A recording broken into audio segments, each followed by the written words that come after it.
The Day in Tech History is sponsored by CashFly over at CACHEFLY.com, where you can host your podcast and get a 14-day free trial.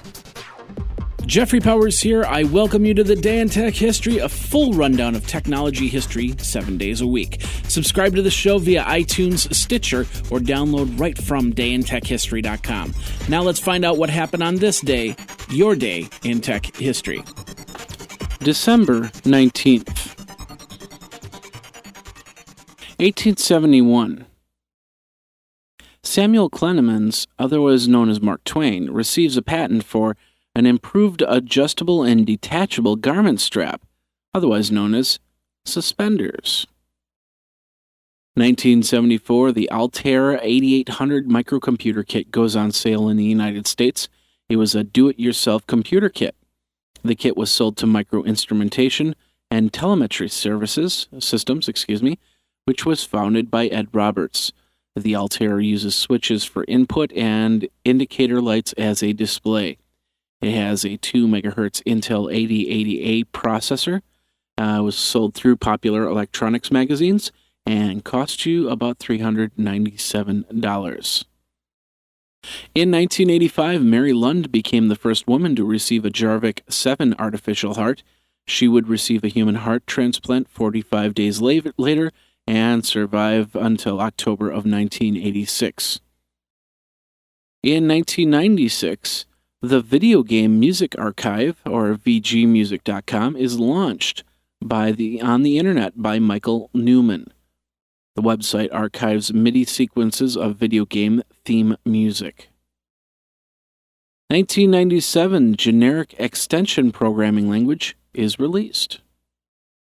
If you love the Day in Tech History, then I encourage you to join my Patreon movement over at patreon.com/geekazine. Your contribution keeps the lights on and more Day in Tech History episodes available. Pledge as little as $1 a month or $12 a year for 365 days of podcasts. Add to that all the content from geekazine.com, morninggeeks.com, and other shows that I produce. That's over at patreon.com/geekazine. Now let's get back into your day in tech history. 2001. In the journal Nature, a team of scientists at IBM and Stanford University graduate students report the first demonstration of Shor's algorithm, which is a quantum algorithm developed in 1994 by AT&T. The scientist Peter Shor for using quantum computers to calculate number factors. Also in 2001, the Whereas group Echelon releases Final Fantasy X. And the Zacher, otherwise known as the Maldal worm, was first discovered. In 2002, Microsoft releases DirectX 9. In 2003, version 2.3.3 of the Python programming language is released. 2004, a message is posted to the front page of the supernova.org torrent site stating that the site had officially been shut down.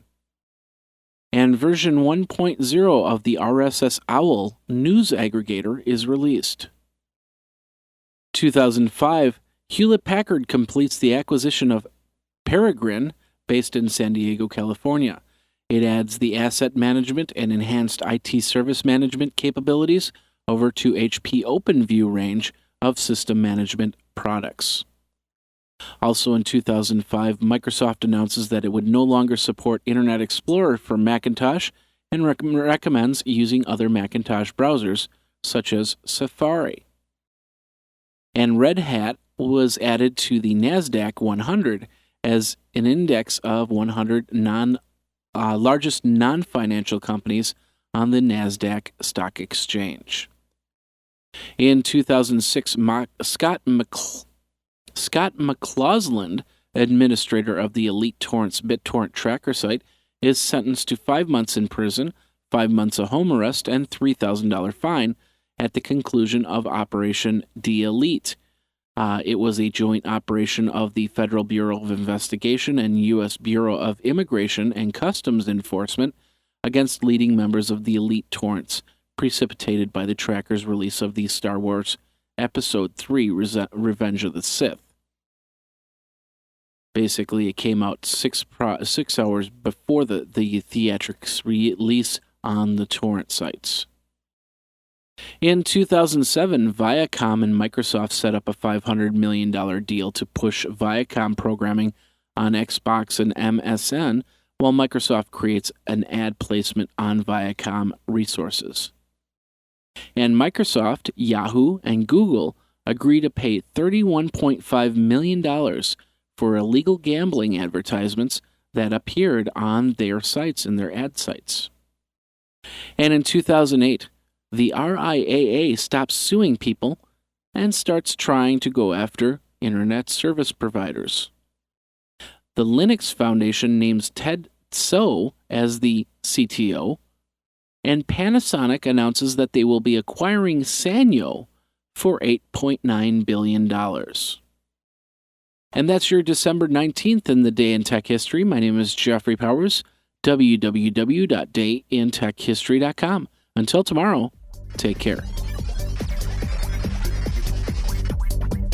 And that's your Day in Tech History. My name is Jeffrey Powers, www.dayintechhistory.com. All the show notes are over at wikizine.com, Geekazine's wiki.